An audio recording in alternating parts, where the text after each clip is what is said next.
Hello! Okay guys, ilagay natin dito ang ating dessert. Meron tayong cookie. Meron tayong... Ilabas na natin itong cookie guys. Gusto ito ng mga bata. And... Since I didn't cook any vegetables, so ang gagawin natin ay, ang ilagay natin sa gitna ay ang ating dessert. So this is my dessert. I make it last night. Okay. Yes. Oh, look at that. Woohoo. Wow. This is soft. You know why? Because I didn't put this in the refrigerator. That's a trick. If you don't put this in the refrigerator, your fudge will be soft. Last time our fudge is hard, huh? Maybe afterwards we can put this in the refrigerator, Dad. Yeah, they keep them refrigerated in England there. That place that had that rocky road. This is a rocky road. That's right. This is a rocky road. That's pretty good. Yeah. Because if... Okay, give me a plate. Because if you put this in a refrigerator... Like a plate for the fudge? Yeah, let's get yours. Big plate or little plate? Just a little plate there.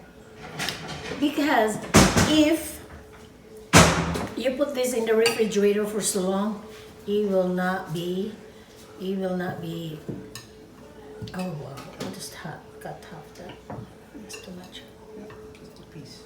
Just a piece. There you go. Okay. You're welcome. So, if you put in the refrigerator, guys, posible siyang magtigas. Well, last time kasi, nagawa ako nito, and tumigas siya. Mahirap talaga, no? Pag slice ko, napakahirap niya. So, ito siya, hindi ko nilagay siya sa refrigerator para if you slice this one, it's more easier. Hi guys, andito na naman tayo.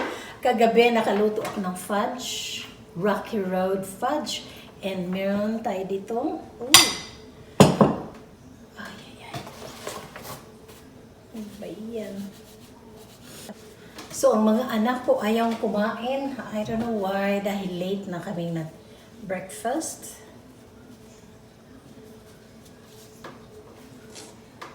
So, guys. Oh, that's clear. Na siya, no? So, welcome back sa aking channel. So, ngayong umaga, well, lunch na guys. Late na pala. So, kain na naman another mukbang ni Mami. Masarap ito siya. Spaghetti with beef balls.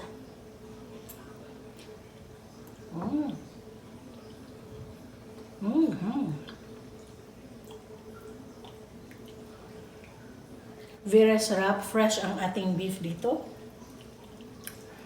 And, ginawa ko una ay ang aking beef balls dahil ang aking marinara is already in the jar. Pinakuluan ko siya ng mga 20 minutes. Tapos, I saute my vegetables. So, medyo malamig ngayon at maulan. Kanina, grabe ang buhos ng ulan. Grabe. Oh my fudge is very interesting. Ito siya guys, before na nakatira kami sa London. Pag umuwi ng asawa ko, may dala siya ng fudge. Yung Rocky Road sa Starbucks. Gumawa sila dito. Iba ang mga doon, mga dessert sa London din. Iba rin dito. Doon may dessert sila. Rocky Road fudge. Oh my gosh, napakasarap. So ito siya ang ating fudge. Nagawa ko siya kagabi. Nilagyan ko siya ng graham cracker, nuts, and marshmallows. So, ayan siya guys, masarap. And, ang ating lunch is beef balls, spaghetti beef balls. Super sarap. Pero ako na lang kumain kanina, tapos na si Daddy. The owner of the box came here yesterday, Dad? I saw them outside and they came over, yeah. I opened the garage door, gave it to them. I saw the guy, but I just hide it, you know. And then when he left, I checked the box. It's not our box. In this, we live in the roundabout, so one of these houses here, So, ang ginawa ni asawa ko ay tinawagan si UPS kung sino yung tao, bakit, dahil our number here is the last highest number, but yung box is more higher pa siya. 7 ang number namin dito, ang box is end with 9.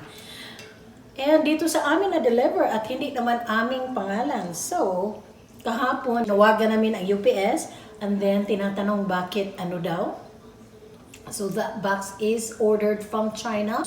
So that box, guys, is from China, arrived in Chicago, and delivered in her house. Nakita ni asawa ko na may mga pumupunta sa box, nag-check sila. Siguro na-receive nila ang text na na-deliver na ay wala naman sa labas nila dahil dito sa amin. O, tingnan mo nga yan. Ang address nila ay mali. Ang street number nila ay mali. So, pinapunta pala ni asawa ko kahapon at nakuha nila yung box nila.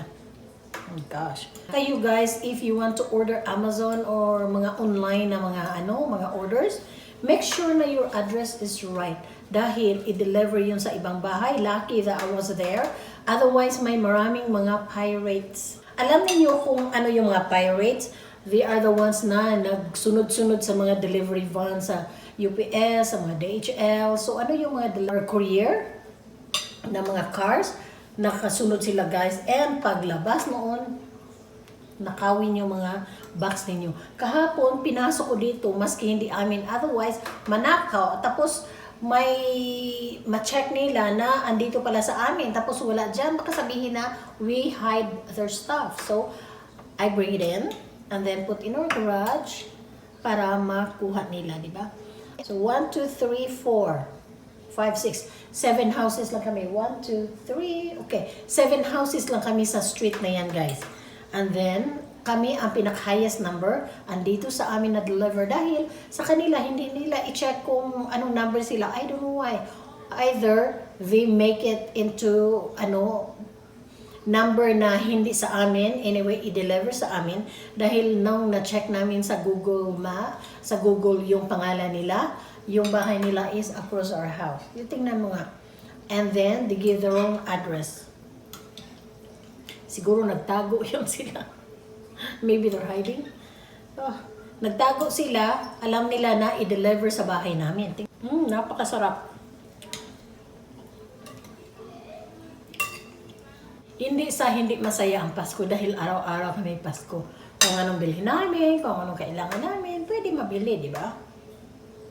So, it doesn't matter kung wala kaming mga naka-wrap under the tree dahil I'm not into regalo-regalo talaga. Dahil itong mga anak ko, lumaki silang napakadaming regalo. Gusto ni asawa ko yung malalaki at mabibigat. Ayan, mga regalo, mga electronics, mga cars, mga scooters, mga bicycle na yun, mga mabibigat, mga pa-games. Pero pag ma-open nila sa mga anak ko, guys, it's very funny. Bigyan mo sila ng napakalaki, alam na nila kung ano yan, hindi sila interesado doon.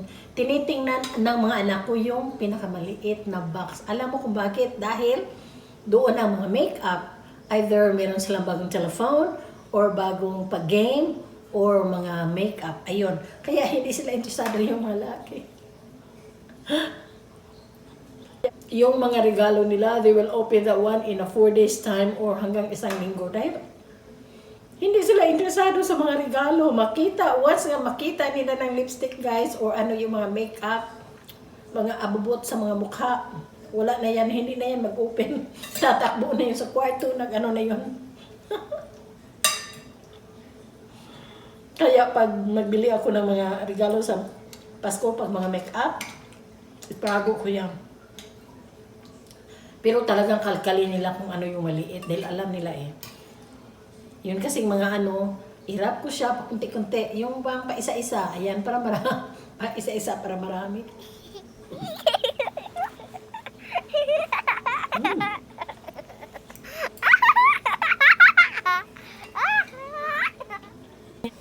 So, ganyan ang mga anak ko. Pag may regalo sila, napakadami. Siguro, minsan, lumaking maraming regalo. Naku, nag-usbong yung regalo. Siguro, Pag may 20 regalo yung isa, may 20 rin yung isa. Pag mag 30 pieces yung isa, mag 30 pieces na regalo yung isa. Kaya, parang ano na sila na marami regalo lumaki. Tapos ngayon, pakunti-kunti na lang. Nung lumaki sila, pakunti-kunti na lang dahil mga mamahaling regalo yun eh, di ba? Sing-sing or mga watches, ayan, mga regalo, iPhone. Mamahali na kasi yun. So, kunti-kunti na lang sila. Or Mac Pro, yung isa, naka-Mac Pro siya. Nasa London pa kami, mga 3 years ago. Hindi na nila ginamit yung Lenovo nila. Ako na nagamit. So, nag-Mac Pro na sila. So, ano ba pambilihin ko? Wala na. So, ngayon, kung anong gusto nila, ang gusto nila, Amazon card. Dahil gusto nila mag-order sa Amazon. So, yun na lang. Okay rin yan siya, ganyan guys. Dahil if bilhan mo yung mga anak ko, ayaw nila. Hindi nila isuot yan. Kaya yung mga pinsan nila sa Pilipinas, may mga bago sila mga doon, pantalon, yung mga t-shirt, may mga tag pa yung iba. I don't know kung na-receive talaga nila yung doon sa Pilipinas. O iba kaninakaw. Dahil ipadala ko siya sa box. Ako kasi, pag mabili ako, marami. Pag bibili sila, marami. Tapos, excited sila mamili. Dahil ito mga anak ko guys, hindi sila yung parang gusto nilang mag-shopping. Oh, hindi, ayaw nilang lumalabas. Ikaw pa, sabihin mo pa sa kanila, okay, let's go shopping. Tapos matagal pa yan, ayaw pa nila na hindi sila mahilig mag-shopping. But, pag mag-shopping yan sila, humanda ka dahil, naku, isa-isa sa kanila, mag-2,000 pa yan.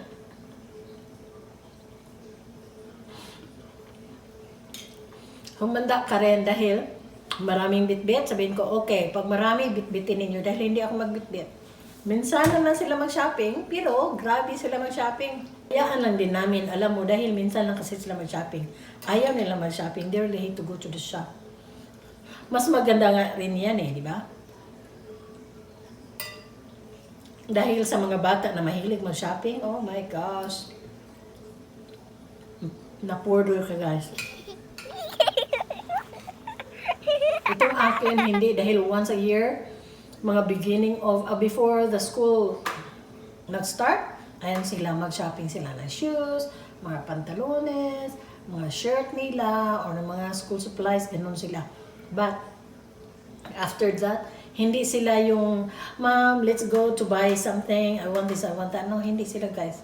Parang kontento lang sila, maka-shopping sila once a year na ano. The rest of that, itulak mo pa siya na, okay, labas kayo dyan, mag-shopping, ayan, sasama yan sila. But minsanan lang talaga.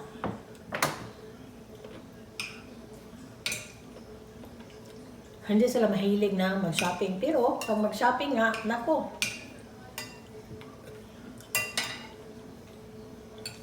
Puno yung trunk ko. Pag mag-shopping sila, oh my gosh, marami. Iyaan namin sila pag mag-shopping dahil once lang kasi sila pag gustong-gusto nila kung ano yung hilain nila, ayan. Unli yan sila guys, mga unli. Pag mag-shopping mga anak ko, mga unli.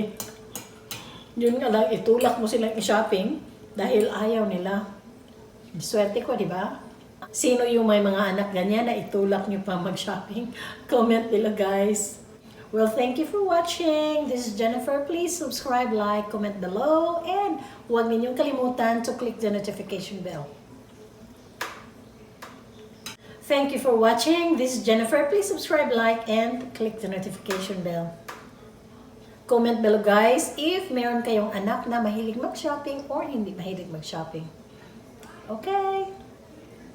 Merry Christmas!